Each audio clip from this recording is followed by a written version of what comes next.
পক্ষে বিএনপি লড়ছে। সুতরাং আজকে আমি অনুরোধ করব বেগম খালেদা জিয়ার যে আজকে এই শুভ জন্মদিন, আল্লাহ পাক ওনাকে সুস্থ রাখুন। আমরা প্রাণ করে দোয়া করব।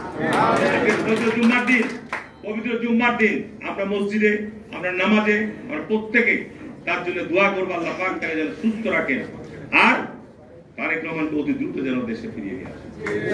দলের যেন উনি দায়িত্ব নেন, দলকে সঠিকভাবে সঠিক গন্তব্যে নেওয়ার জন্য তার এখন উপস্থিতি একান্ত প্রয়োজন।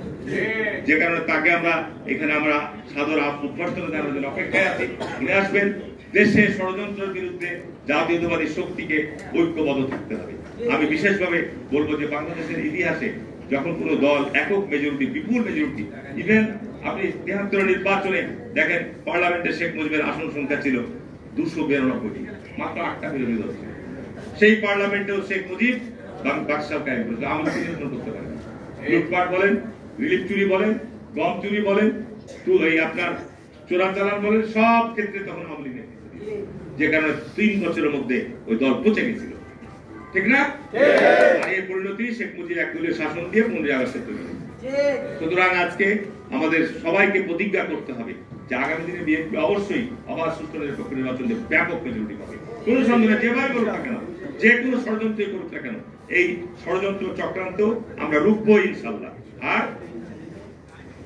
দায়িত্ব পাওয়ার পর এই কঠিন চ্যালেঞ্জ মোকাবেলা আমাদের সকল কর্মীদেরকে ত্যাগ এবং স্যাক্রিফাইস করতেই হবে, এটার জন্য প্রস্তুত থাকতে হবে। কারণ মানুষ, আমি বাস্তব মাঠের কথা বলছি, মানুষ এখন চাঁদাবাজি দেখতে চায়, মানুষ আর হানাহানি দেখতে চায় না, মানুষ আর রাজনৈতিক দলের মধ্যে আমরা মুক্ত মত প্রকাশের স্বাধীনতা চাই। আজকে যারা পার্লামেন্টে যেতে, সবাই কি পার্লামেন্টে যাবেন? আপনারা যারা মনে করবেন যে বিএনপি ভালো দেশ চালাচ্ছে না, পর্যটন মধ্যে দাঁড়িয়ে সভা করবেন, প্রতিবাদ করবেন, সমাবেশ করবেন, এই ফ্রিডম থাকবে, এই ফ্রিডম থাকবে। আমরা সাংবিধানিক যে মানুষের অধিকার, যে গণতান্ত্রিক অধিকার, এটি আমরা নিশ্চিত করবো। এটি যদি আমরা নিশ্চিত করি, তাহলে তো রাজনৈতিক দলগুলোকে আমরা ইসলামের সামনে দাঁড়াতে পারতাম না, ঠিক না? ইসলামের সামনে দাঁড়াবেন, যার যেরকম শক্তি, আপনারা সভা সমাবেশ করবেন, প্রতিবাদ করবেন। যদি বিএনপি রাজনৈতিক দেশ চালানোর ক্ষেত্রে কোনো অসঙ্গতি থাকে, কিন্তু আজকে দেশের গণতন্ত্রের যাত্রাপথকে, গণতন্ত্রের দীর্ঘ 15-20 বছরের আমাদের যে লড়াই, এই লড়াইকে আপনারা কোনোভাবে বিতর্কিত করার চেষ্টা করবেন না। যারা করবেন, যারা নির্বাচনকে বর্জন করার ছেড়ে দিচ্ছেন, নির্বাচন থেকে দূরে থাকার ছেড়ে দিচ্ছেন, এই গণতন্ত্রের যাত্রাপথে যারা এখান থেকে দূরে থাকবেন, তারাই ক্ষতিগ্রস্ত হবেন, তারা ধ্বংস হয়ে যাবে, তারা দেশ এবং জনগণের শত্রুতে পরিণত হবে। আমি আর বক্তব্য বাড়াবো না।